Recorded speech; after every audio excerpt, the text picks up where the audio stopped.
National ইউনিভার্সিটির online education প্রোগ্রামে আজকে বোটানির প্ল্যান্ট ফিজিওলজি অ্যান্ড প্ল্যান্ট নিউট্রিশনের ষষ্ঠ লেকচারে স্বাগত জানাচ্ছি আমি রাসেল কবির, অ্যাসিস্ট্যান্ট প্রফেসর, সরকারি হরগঙ্গা কলেজ, মুন্সিগঞ্জ। আজকে আমাদের আলোচ্য বিষয় হচ্ছে রেসপিরেশন বা শ্বসন। এটার দ্বিতীয় পর্ব। আজকে আমরা প্রথম পর্বে সবাত শ্বসনের গ্লাইকোলাইসিস থেকে এসিটাইল কোয়ে সৃষ্টি এবং প্রেস চক্র পর্যন্ত আমরা গিয়েছিলাম। এখন আজকে আমরা এর পরবর্তী যে ধাপ আছে এবং অবাত শোষণের যে ধাপ আছে এবং অন্যান্য এই অধ্যায়টা আজকে আমরা শেষ করার চেষ্টা করব। আমরা তাহলে আজকে যেখান থেকে শেষ করেছিলাম সেখান থেকে শুরু করি। ইলেকট্রন ট্রান্সপোর্ট চেইনটা শুরু হয় কখন? তোমরা জানো যে গ্লুকোজ থেকে আমাদের এসিটাইল কোয়ে সৃষ্টি হয় মাইটোকন্ড্রিয়ায় সবাত শ্বসনে, এবং এসিটাইল কোয়ে থেকে সেই মাইটোকন্ড্রিয়াতেই ক্রেবস চক্র ঘটে এবং এই মাইটোকন্ড্রিয়ায় ইলেকট্রন ট্রান্সপোর্ট সিস্টেমটা চলে। এই ইলেকট্রন ট্রান্সপোর্ট সিস্টেমটাই হচ্ছে মূল বিষয়। এটিপি উৎপাদনের কারখানা বলো বা আমাদের শক্তি উৎপাদনের যে কারখানা বা আমরা যে বায়োলজিক্যাল রান্নাঘর বলি, এটা হচ্ছে এই মাইটোকন্ড্রিয়া। তোমরা মাইটোকন্ড্রিয়ার গঠন সবাই জানো। মাইটোকন্ড্রিয়া দুটো পাতলা পর্দা বিশিষ্ট, একটি হচ্ছে আউটার মেমব্রেন বা বহিঃপর্দা এবং আরেকটি হচ্ছে ইনার মেমব্রেন বা অন্তঃপর্দা, যেটি অনেক ভাঁজযুক্ত থাকে, যেটাকে ক্রিস্টি বলা হয়। তাহলে তোমরা এই যে মাইটোকন্ড্রিয়ার বহিঃপর্দা এবং অন্তঃপর্দার মাঝখানে কিছু স্পেস দেখছো, এটাকে ইনার মাইটোকন্ড্রিয়াল স্পেস বলে।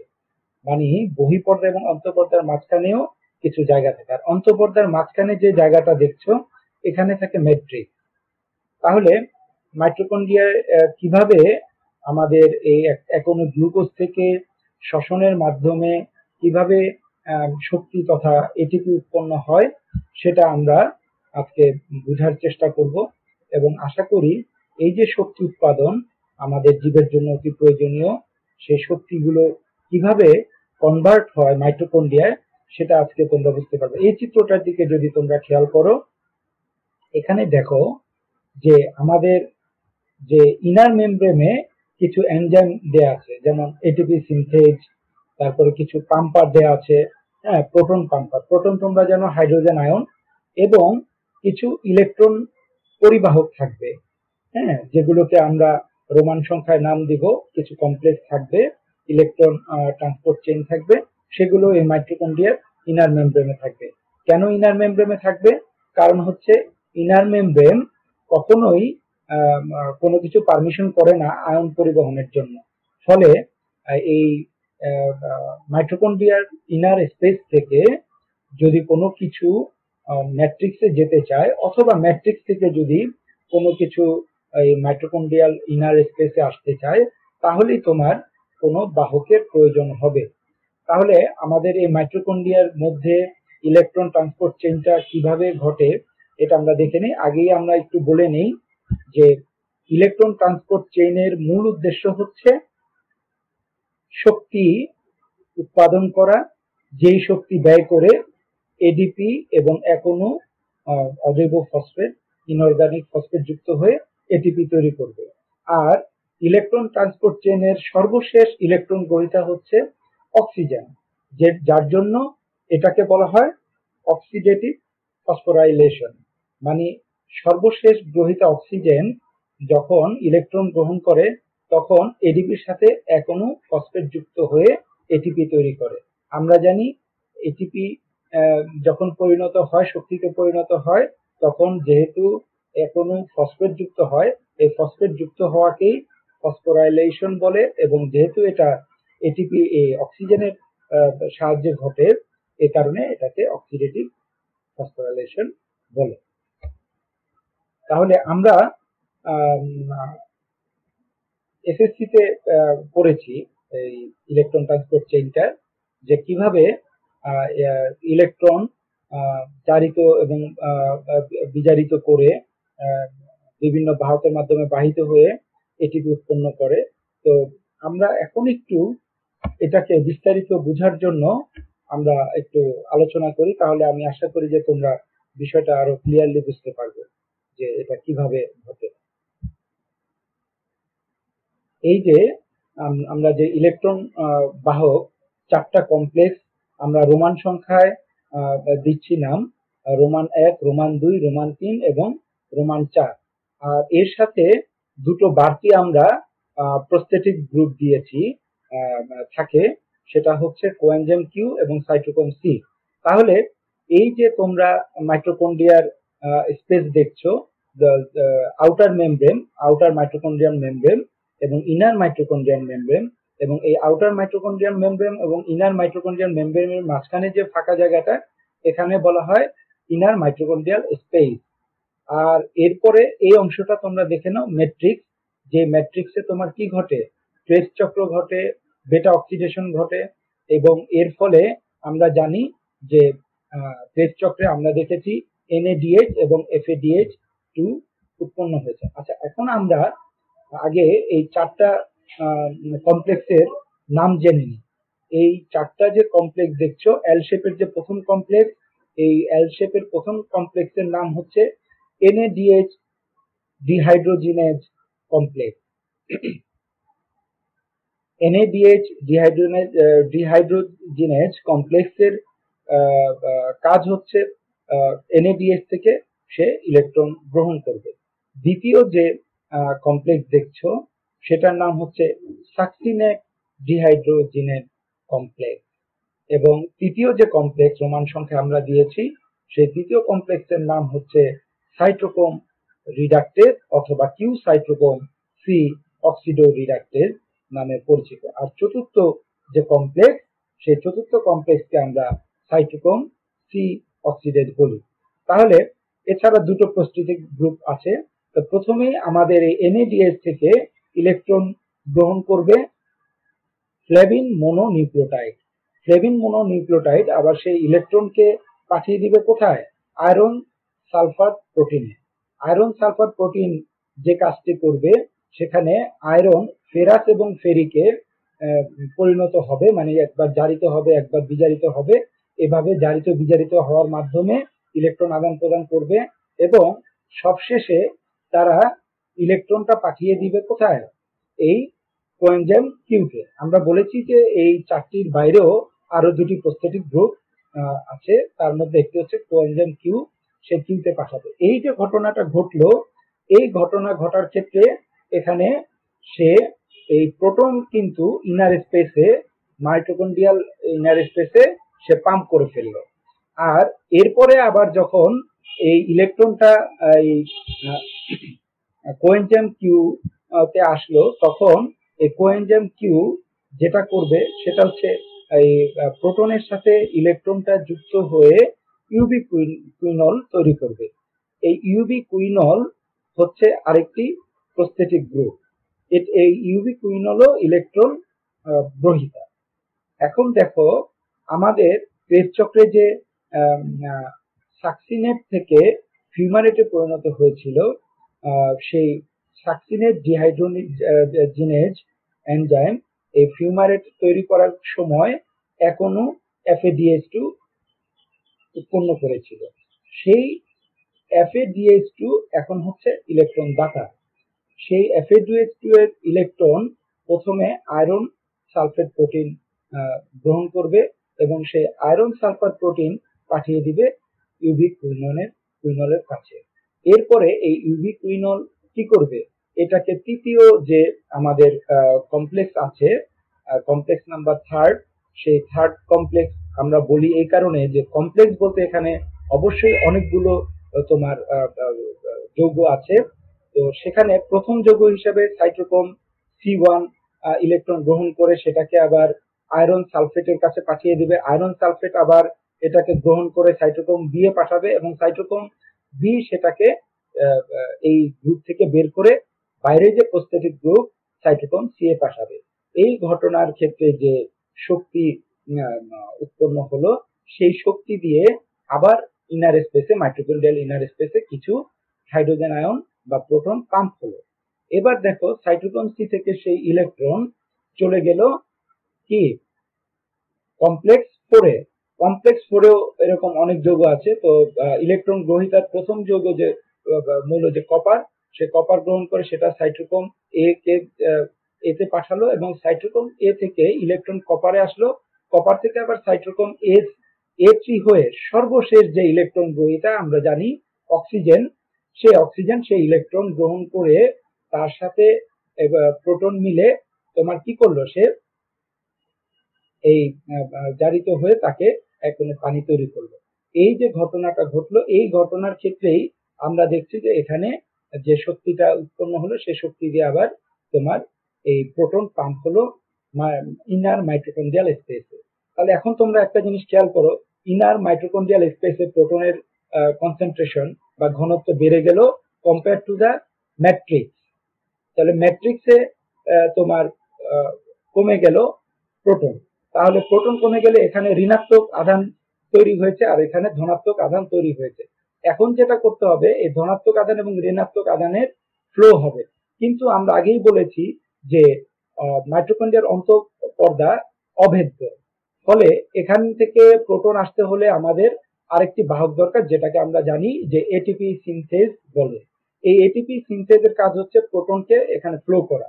এই প্রোটনকে যখন ম্যাট্রিক্সে ফ্লো করবে তখন সে যে শক্তিটা উৎপন্ন হবে সেই শক্তি দিয়ে এটিপিতে পরিণত করবে। এটাই হচ্ছে বেসিক, আমাদের এটিপি উৎপাদনের বেসিক হচ্ছে এটা। তাহলে দেখো ইলেকট্রন প্রবাহ তন্ত্রে বা ইলেকট্রন প্রবাহ চেইনে আমাদের প্রধান কাজ হচ্ছে ইলেকট্রন বিভিন্ন বাহকের মাধ্যমে পরিবাহিত হবে। ফলে ইলেকট্রন বিভিন্ন বাহকের মাধ্যমে পরিবাহিত হওয়ার যে শক্তি উৎপন্ন হবে সেই শক্তি দিয়ে কমপ্লেক্স গুলো কি পাম্প করে, প্রোটন পাম্প করে ম্যাট্রিক্স থেকে ইনার স্পেসে। মাইটোকন্ড্রিয়াল ইনার স্পেস বলতে বোঝাচ্ছে মাইটোকন্ড্রিয়ার যে দুটো পর্দা আছে, বহিঃপর্দা এবং অন্তঃপর্দা, তার মাঝখানে যে স্পেস থাকে সেই স্পেসে। ফলে ইনার স্পেসে প্রোটনের ঘনত্ব বেড়ে যায়, ধনাত্মক আধানের পরিমাণ চার্জযুক্ত হয়ে যায়, ধনাত্মক চার্জযুক্ত হয়ে যায়। এই কনসেন্ট্রেশনের ফলে ম্যাট্রিক্সের ঋণাত্মক আধান এবং ধনাত্মক আধানের সমতা আনয়নের জন্যই এটা জরুরি হয়ে পড়ে যে প্রোটন আবার ম্যাট্রিক্সে ফিরে আসবে। যেহেতু অবেদ্য পর্দা হচ্ছে অন্তঃপর্দা, আমরা জানি যে inner membrane, mitochondrial inner membrane অবেদ্য, ফলে এটিপি সিনথেসিসের মাধ্যমে এটিপি সিনথেস কি করবে, এই এনজাইম এই ফ্লোটা করবে। এই যে তোমার হাই কনসেন্ট্রেশন থেকে লো কনসেন্ট্রেশনে যখন ফ্লো হয় তখন শক্তি উৎপাদন হয়। এই শক্তি দিয়েই, এই শক্তিকে কাজে লাগিয়ে এডিপি থেকে এটিপি তৈরি হয়। এই যে এটিপি যে মাইটোকন্ড্রিয়া তৈরি হলো, এটাই হচ্ছে মূল বেসিক। এটা বোঝার জন্য আমরা একটি বিদ্যুৎ প্রকল্পের সাথে তুলনা করতে পারি। তোমরা সবাই বোধহয় পানি বিদ্যুৎ প্রকল্পর কথা জানো, যেখানে আমরা একটি ড্যাম তৈরি করে পানি জমা করা হয়। যেই ড্যামকে আমরা তো জমা করা পানির সাথে তুলনা করতে পারি প্রোটনে। এখানে যে প্রোটন তোমরা জমা দেখছো আউটার স্পেসে, ইনার স্পেসে, মাইটোকন্ড্রিয়াল ইনার স্পেসে, এখানে ধরে নাও এখানে আমরা ড্যামে পানি জমা করলাম। আর এই যে এটিপি সিনথেস দেখছো, এটাকে ধরে নাও টারবাইন। এই টারবাইন ঘুরলে পানির যখন ফ্লো হয়, এই ফ্লোতে টারবাইন ঘুরে, টারবাইন ঘুরলে যে শক্তিটা হয় সেই শক্তিকে কাজে লাগিয়ে এখানে বিদ্যুৎ উৎপন্ন হয়। তাহলে এখানে টারবাইন ধরে নাও এটিপি সিনথেস, এই টারবাইন যখন ঘুরবে, আই মিন এই প্রোটন যখন প্রবাহ হবে, এটিপি সিনথেসে শক্তি উৎপন্ন হবে।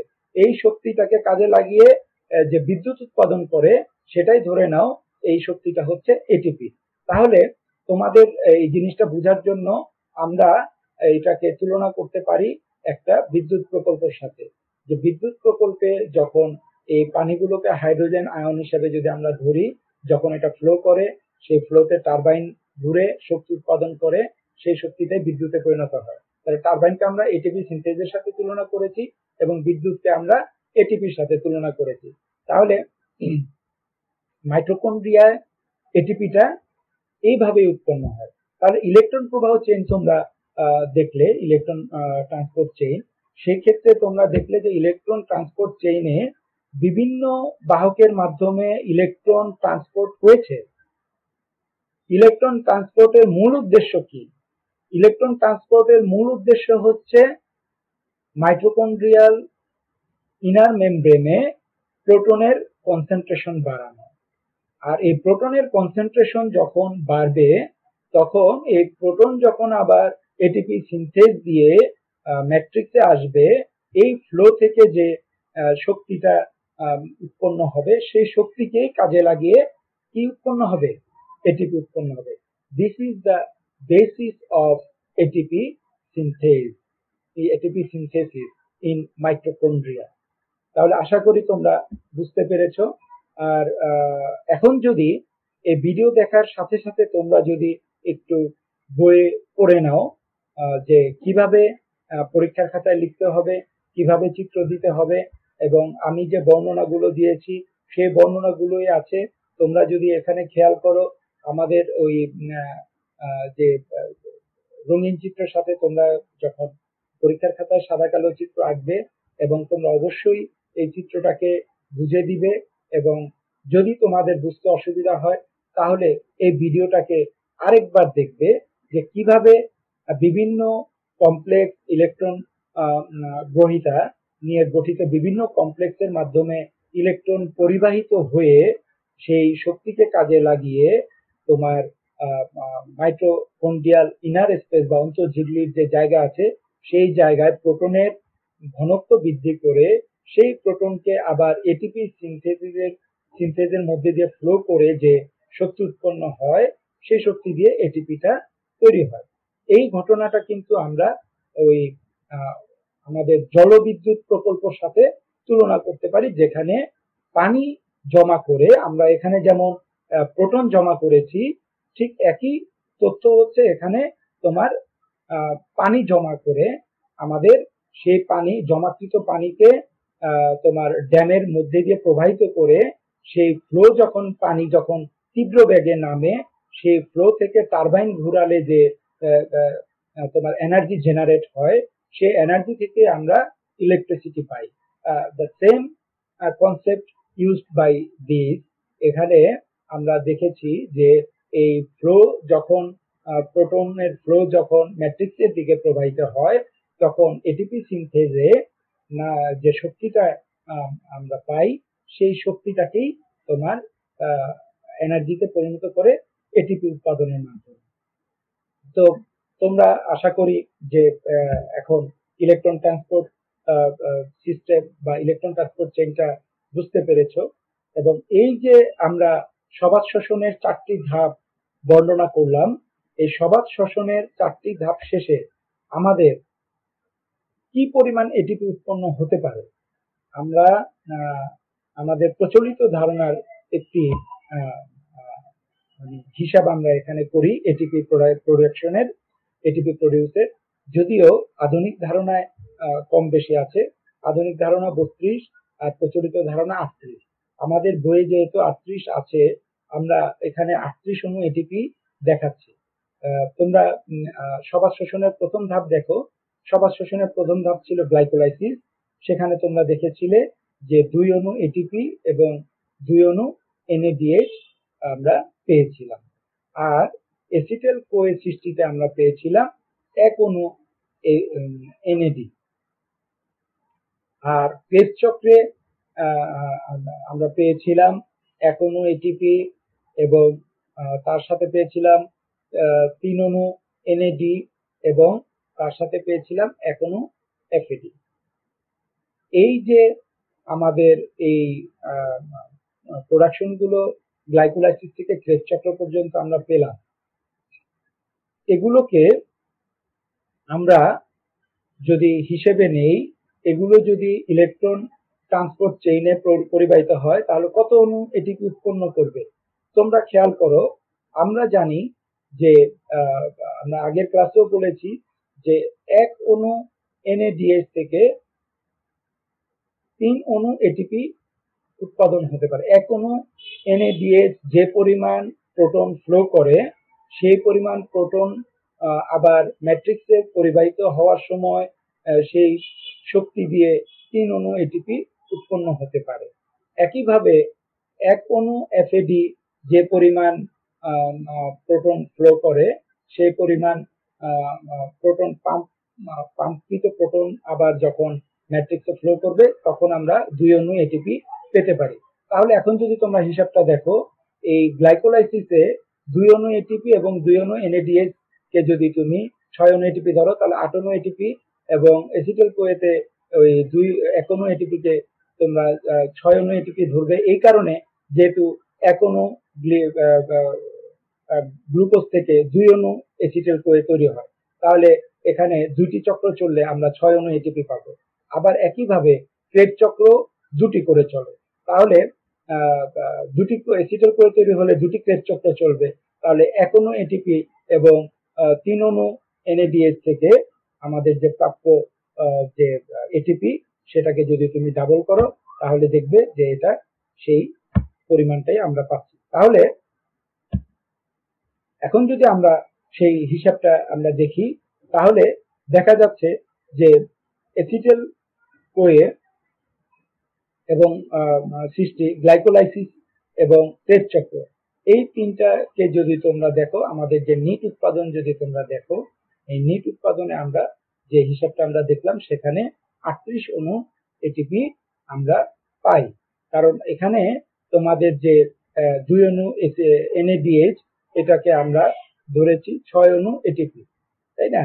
6 অণু এটিপি আর 2 অণু এসিটাইল কোয়ে যেহেতু তৈরি হয়, এই 2 অণু এসিটাইল কোয়ের হিসাবে তোমার 2 অণু এনএডিএইচ ধরা হয়েছে। আর ক্রেব চক্র যেহেতু দুবার চলে, এ কারণে ওখানে 3 অণু এনএডিএইচ এর জায়গায় 6 অণু এনএডিএইচ ধরা হয়েছে। ক্রেব চক্রে 1 অণু এফএডিএইচ উৎপন্ন হয় এবং 1 অণু এটিপি তৈরি হয়। যেহেতু একটি গ্লাইকোলাইসিসের সাথে সাথে 2টি এসিটাইল কোয়ে এবং 2টি ক্রেব চক্র চলে, ফলে আমরা এটাকে ডাবল হিসাব করেই ব্যালেন্স শিটটা তৈরি করেছি। আমি আবারও বলি, একটি গ্লাইকোলাইসিসের সাথে 2টি এসিটাইল কোয়ে এবং 2টি ক্রেব চক্র চলবে, ফলে এসিটাইল কোয়ে এবং ক্রেব চক্রে উৎপাদিত এটিপি, এনএডিএইচ এবং এফএডিএইচ ডাবল করে ব্যালেন্স শিটে হিসেব ধরতে হয়। শক্তি উৎপাদনের ক্ষেত্রে তোমরা ওই একইভাবে দেখতে পারো, 1 অণু এটিপি 7 থেকে 12 কিলো শক্তি যদি তোমরা ধরো, এভাবে হিসাব করে তোমরা যদি কিলো ক্যালোরি হিসাব করো তাহলে এটার একটা বায়োলজিক্যাল দক্ষতার একটা মানে লামসাম হিসাব এখানে তোমরা পাবে। তো আমরা তো সবাত শোষণের শক্তি উৎপাদন দেখলাম। সবাত শোষণে প্রচুর পরিমাণে শক্তি উৎপাদন হয়, যেটা আমাদের উচ্চ শ্রেণীর উদ্ভিদ এবং সকল জটিল প্রাণীর ক্ষেত্রে এটা জরুরি। কিন্তু অবাত শোষণেও সামান্য পরিমাণ শক্তি উৎপাদন হয়, যা দিয়ে আদিকোষী জীব বেঁচে থাকতে পারে। এবং অবাত শোষণে তোমরা জানো অক্সিজেনের প্রয়োজন হয় না, সেখানে গ্লাইকোলাইসিস হওয়ার পরে আর মাইটোকন্ড্রিয়াতে ঘটে না, অবাত শোষণ শুধু সাইটোপ্লাজমেই ঘটে। এবং সেখানে তোমার ওই যে পাইরুভেট সেটা মাইটোকন্ড্রিয়া প্রবেশ না করে সেটা ওই সাইটোপ্লাজমেই ইথাইল অ্যালকোহল অথবা ল্যাকটিক অ্যাসিডে পরিণত হয় ফার্মেন্টেশনের মাধ্যমে। সাধারণত আদিকোষী জীব যেমন ব্যাকটেরিয়া, ইস্ট এগুলোতে এই অবাত শোষণের মাধ্যমে বেঁচে থাকে। তাহলে আমরা যদি একটু খেয়াল করি যে কিভাবে অবাত শোষণের মাধ্যমে শক্তি উৎপাদনের মাধ্যমে অন্যান্য জীব বেঁচে থাকে। তো আমরা প্রথমেই বলেছি এই অবাত শোষণ মানে হচ্ছে অক্সিজেনের অনুপস্থিতিতে। এখানে পানির পরিবর্তে তোমার সালফেট আয়ন তৈরি হয়, এবং এগুলো আমরা জানি যে খুবই আদিকোষী ব্যাকটেরিয়া যেমন ইস্ট, হ্যাঁ, এই জাতীয় বিষয় তৈরি হয়। তাহলে ফার্মেন্টেশন বা অবাত শোষণের যে ফার্মেন্টেশন, এটা হচ্ছে গ্লুকোজ থেকে গ্লাইকোলাইসিসের মাধ্যমে যে পাইরুভেট তৈরি হয়। তোমরা জানো যে সেখানে কোনো অক্সিজেনের প্রয়োজন হয় না, কিন্তু এখানে আমরা নিট 2 অণু এটিপি পাই এবং 1 অণু এনএডিএইচ পাওয়া যায়। তাহলে এই যে 2 অণু এটিপি এবং 1 অণু এনএডিএইচ পেলাম, এটাই শক্তির মূল উৎস। এখন এই যে পাইরুভেট যেটা উৎপন্ন হলো সেটা কিন্তু আর সাইট্রিক অ্যাসিড সাইকেল বা ক্রেব চক্রে প্রবেশ করবে না, মাইটোকন্ড্রিয়াতে প্রবেশ করবে না। তাহলে পাইরুভেটটা কি করবে? পাইরুভিটটা তোমার দুইটা কাজ করতে পারে, একটা হচ্ছে যে অ্যালকোহল ফার্মেন্টেশন করতে পারে অথবা ল্যাকটিক অ্যাসিড ফার্মেন্টেশন করতে পারে। তাহলে আমরা প্রথমে দেখি অ্যালকোহল ফার্মেন্টেশন। গ্লুকোজ থেকে যখন দুই অণু পাইরুভেট তৈরি হলো এবং এই দুই অণু পাইরুভেট তৈরিতে দেখা গেল যে তোমার এটিপি এবং এনএডিএইচ উৎপন্ন হলো। এরপরে এই পাইরুভেট ডিকার্বক্সিলেশনের মাধ্যমে সে দুই অণু এসিটালডিহাইডে পরিণত হলো এবং এই দুই অণু এসিটালডিহাইড থেকে আরো রাসায়নিক বিক্রিয়ার মাধ্যমে এনজাইমের সহযোগিতায় দুই অণু ইথানল তৈরি হলো, যেটাকে আমরা অ্যালকোহল বলি। ইথানল বা অ্যালকোহল, যেটা সংকেত হচ্ছে CH3CH2CO। তোমরা জানো যে অ্যালকোহলের মূলক হচ্ছে OH আর অ্যালডিহাইডের মূলক হচ্ছে CHO। তাহলে এসিটালডিহাইড থেকে ইথানলে পরিণত হওয়াটা হচ্ছে তোমার ফার্মেন্টেশন। এখন এই যে ইথানল ফার্মেন্টেশন আমরা দেখলাম, এখন দেখি ল্যাকটিক অ্যাসিড ফার্মেন্টেশন। সেই একইভাবে আমরা গ্লাইকোলাইসিসে গ্লুকোজ থেকে দুই অণু পাইরুভেট তৈরি হলো। এই দুই অণু পাইরুভেট আবার কি করবে, বিভিন্ন রাসায়নিক বিক্রিয়া করে তারা কি করবে, দুই অণু ল্যাকটিক অ্যাসিড তৈরি করে ফেলবে। এই দুই অণু ল্যাকটিক অ্যাসিড তৈরি করতে কিন্তু সে কোনো কার্বন ডাইঅক্সাইড রিলিজ করেনি, যেটা আমরা দেখেছিলাম ফার্মেন্টেশনের ক্ষেত্রে, যে সে এখনো কার্বন ডাইঅক্সাইড রিলিজ করে মানে কার্বন সংখ্যা কমিয়ে ফেলেছিল। কিন্তু এখানে কিন্তু পাইরুভেট থেকে ল্যাকটিক অ্যাসিড তৈরির ক্ষেত্রে, ল্যাকটেট এবং ল্যাকটেট থেকে ল্যাকটিক অ্যাসিড তৈরির ক্ষেত্রে আমরা দেখেছি যে কোনো কার্বন ডাইঅক্সাইডের বিমুক্তি ঘটেনি। এক্ষেত্রে তোমরা জানো যে আমাদের কোনো অক্সিজেনের প্রয়োজন হয় না। এটা আমরা যখন অতিরিক্ত পরিশ্রম করি, আমাদের যখন ক্লান্তি বা অবসাদ আসে অতিরিক্ত পরিশ্রমের ফলে, তখন আমাদের এই অবাধ শোষণে কোনো কাজে আসে না, তখন আমাদের প্রচুর অক্সিজেন নিতে হয়, প্রচুর শক্তি প্রয়োজন, প্রচুর অক্সিজেনের প্রয়োজন। ফলে আমাদের তখন শ্বাস প্রশ্বাস নিঃশ্বাস বেড়ে যায় এবং আমাদের প্রচুর অক্সিজেন সেলে দিতে হয়, যাতে করে আমরা এই মাইটোকন্ড্রিয়ার পেট চক্রে প্রচুর পরিমাণে শক্তি উৎপাদন করতে পারি। যেহেতু শক্তি ব্যয় হয়ে গিয়েছে, তোমরা যখন দৌড়াবে বা পরিশ্রম করবে তখন দেখবে যে তোমাদের প্রচুর পরিমাণে কি প্রয়োজন হয়, শক্তির প্রয়োজন হয়, এবং দৌড়ালে আমরা হাঁপিয়ে যাই এবং আমাদের অক্সিজেন প্রয়োজন হয় বেশি। এই কারণে যে যেহেতু ব্যয়িত শক্তিকে তোমার ব্যালেন্স করার জন্য আমাদের বেশি পরিমাণ অক্সিজেন প্রয়োজন, এই কারণে আমাদের ফুসফুস বেশি পরিমাণ অক্সিজেন নেওয়ার জন্য শ্বাস প্রশ্বাসের গতি বাড়িয়ে দেয়। তাহলে এটা বুঝতে পারলে।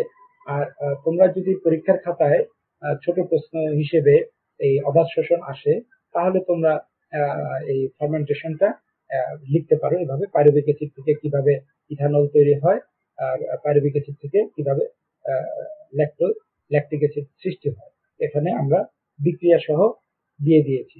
তোমরা যদি আরো কিছু ব্যবহার দিতে চাও অবাধ শোষণে, তোমরা বইয়ে আছে, তোমরা জানো যে এই ফার্মেন্টেশনটা খুবই গুরুত্বপূর্ণ, একেবারেই অপ্রয়োজনীয় না।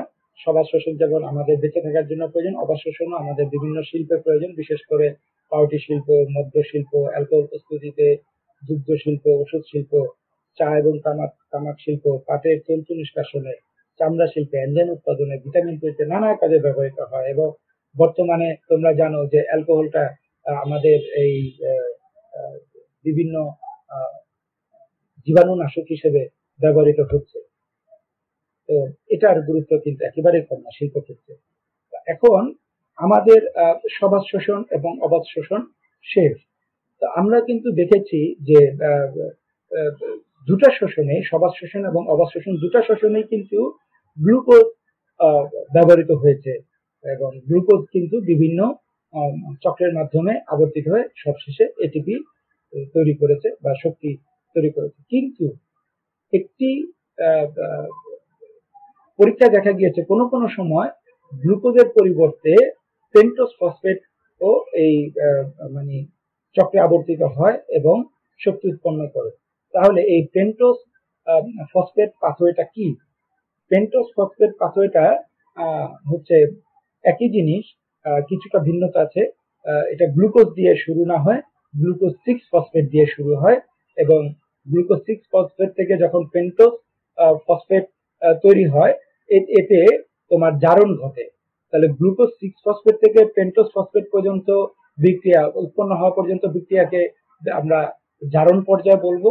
এবং পেন্টোজ পেন্টোজ সুগার থেকে পেন্টোজ ফসফেট থেকে আমরা যখন একেবারে সবশেষে এরিথ্রোজ অথবা এরিথ্রোজ 4 ফসফেট অথবা ফ্রুক্টোজ 6 ফসফেট আবার পুনরায় তৈরি হবে, এটাকে এটাকে আমরা অজারণ বিক্রিয়া বলবো। তাহলে এটাকে আমরা দুটো পর্যায়ে মূলত ভাগ করেছি। একটি হচ্ছে কি, একটি হচ্ছে তোমার জারণ, এবং আরেকটি হচ্ছে অজারণ ফেজ।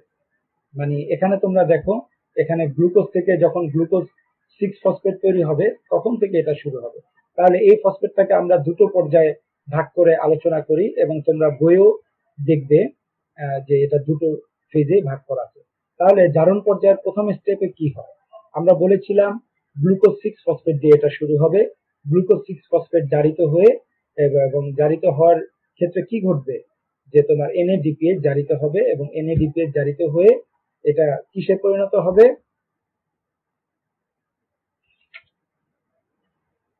6-ফসফোগ্লুকোনিক অ্যাসিড। 6-ফসফোগ্লুকোনিক অ্যাসিড আবার দ্বিতীয় পর্যায়ে জারিত হয়ে রাইবোলোজ 5 ফসফেট তৈরি করবে। এই যে 6-ফসফোগ্লুকোনিক অ্যাসিড রাইবোলোজ 5 ফসফেটে পরিণত হলো, এই পর্যায়ে তোমার জারণ ফেজ শেষ হয়ে গেল। তাহলে এই যে 5 কার্বন বিশিষ্ট যে তোমার রাইবোলোজ 5 ফসফেট তৈরি হলো, তাহলে এটাকেই বলা হয় তোমার কি PPP বা পেন্টোজ ফসফেট পাথওয়ে। এখন এই পেন্টোজ ফসফেট পাথওয়ের দ্বিতীয় পর্যায় বা অজারণ ফেজ দেখো তোমরা, এখানে তোমার রাইবোজ 5 ফসফেট কিসে পরিণত হবে, জাইলুলোজ 5 ফসফেটে পরিণত হবে। এটা একটি অজারণ বিক্রিয়া, এবং এতে তোমার বিভিন্ন এনজাইম, বিশেষ করে ট্রান্সকিটোলেজ, ম্যাগনেসিয়াম এবং TTP ব্যবহৃত হতে পারে। এইগুলো আবার ব্যবহৃত হয়ে রাইবোলোজ 5 ফসফেট এবং জাইলুলোজ 5 ফসফেট এই দুটো বিক্রিয়া করে হেপ্টোলোজ 7 ফসফেট এবং 3 ফসফোগ্লিসারলডিহাইড তৈরি করবে। তাহলে এই যে হেপ্টোলোজ 7 ফসফেট এবং 3 ফসফোগ্লিসারলডিহাইড, এরা আবার বিক্রিয়া করে ট্রান্স অ্যালডোলেজ এনজাইমের সহায়তায় ফ্রুক্টোজ 6 ফসফেট এবং এরিথ্রোজ 4 ফসফেটে পরিণত হবে। তাহলে এই যে ফ্রুক্টোজ 6 ফসফেট এবং এরিথ্রোজ 6 ফসফেট তৈরি করলো, এই দুটো কিন্তু অত্যন্ত গুরুত্বপূর্ণ উপাদান। বিশেষ করে তোমরা জানো রাইবোলোজ 5 ফসফেট এটা হচ্ছে তোমার বিভিন্ন অ্যামাইনো অ্যাসিড, বিশেষ করে DNA RNA এর জন্য ব্যবহৃত হয়। আর এই তোমার ফ্রুক্টোজ 6 ফসফেট এটা আবার গিয়ে সেই গ্লাইকোলাইসিসে ব্যবহৃত হতে পারে। তাহলে এই ধাপগুলো তোমরা পরীক্ষায় যদি আসে, PPP বা পেন্টোজ ফসফেট পাথওয়ে যদি আসে, এটা গুরুত্বপূর্ণ একটি অধ্যায়, একটি টপিক। এটা তোমরা যদি সংকেত আকারে দিতে পারো ভালো। আমি বলবো যে সংকেত আকারে যদি দিতে নাও পারো, তোমরা যদি যৌগগুলোর নাম মুখস্থ করে এনজাইম গুলো এবং কোএনজাইম গুলো যদি ঠিকঠাক মতো লিখে দিতে পারো তাহলেও হবে। তাহলে এ পর্যন্ত আমরা যে আলোচনাগুলো করলাম, সেই আলোচনা থেকে আমরা যদি একটা সামারি টানি, সেই সামারিতে আমরা দেখতে পাবো যে শ্বসন বা শ্বাসকার্যের সাহায্যে যে আমরা অক্সিজেন গ্রহণ করি এবং উচ্চ শ্রেণীর উদ্ভিদে অক্সিজেন প্রয়োজন হয় কেবলমাত্র আমাদের যে খাদ্য থেকে শক্তি উৎপাদনের মাধ্যমে। এই খাদ্য থেকে শক্তি উৎপাদনের যে প্রক্রিয়া, সেই প্রক্রিয়াটা সম্পূর্ণটাই সবাত শ্বসন ঘটে মূলত মাইটোকন্ড্রিয়ায়, এবং অবাত শ্বসনটা সম্পূর্ণটাই ঘটে তোমার সাইটোসল বা সাইটোপ্লাজমে। সবাত শ্বসন সাইটোপ্লাজমে গ্লাইকোলাইসিস হওয়ার পরে পরবর্তী 3টি ধাপ মাইটোকন্ড্রিয়াতে ঘটে, এবং মাইটোকন্ড্রিয়াতে কিভাবে উচ্চ শক্তি উৎপন্ন হয় সেটি আমরা আজকে ইলেকট্রন ট্রান্সপোর্ট চেইনের মাধ্যমে শিখলাম। এবং ইলেকট্রন ট্রান্সপোর্ট চেইনে আমরা দেখলাম যে বিভিন্ন বিক্রিয়ায় বিশেষ করে glycolysis, craze cycle, acetyl Koi formation, এগুলো থেকে উৎপন্ন তোমার এনএডিএইচ এবং এফএডিএইচ, বিশেষ করে ক্রিস চক্রের এনএডিএইচ এবং এফএডিএইচ, এগুলো কিভাবে ইলেকট্রন গ্রাহককে ইলেকট্রন দান করে তোমার প্রোটন পাম্প করে প্রোটনের কনসেন্ট্রেশন মাইটোকন্ড্রিয়ার ইনার মেমব্রেন স্পেসে বৃদ্ধি করে সেখান থেকে তোমার আবার সেই বিদ্যুৎ প্রকল্পের মতো আবার ম্যাট্রিক্সে ফ্লো করার সময় যে এনার্জি নির্গত হয় সেই এনার্জিকেই ওই টারবাইন ঘোরানোর মতো ওই এটিপি সিনথেজ এই শক্তিটাকে ব্যবহার করে তোমার এটিপি উৎপন্ন করে, যেভাবে জলবিদ্যুৎ উৎপাদন করা হয়। আশা করি ইলেকট্রন ট্রান্সপোর্ট সিস্টেমটা যদি তোমরা ক্লিয়ারলি বুঝতে পারো তাহলে মাইটোকন্ড্রিয়ার গুরুত্ব তোমরা বুঝতে পারবে এবং এই সব যে ধাপগুলো আমরা বর্ণনা করলাম এই সকল ধাপের শেষে যে এই যে শ্বসন যে শক্তি উৎপাদন করে, এই শ্বসনের শক্তি উৎপাদনের বেসিক জিনিসটা হচ্ছে ইলেকট্রন ট্রান্সপোর্ট চেইন।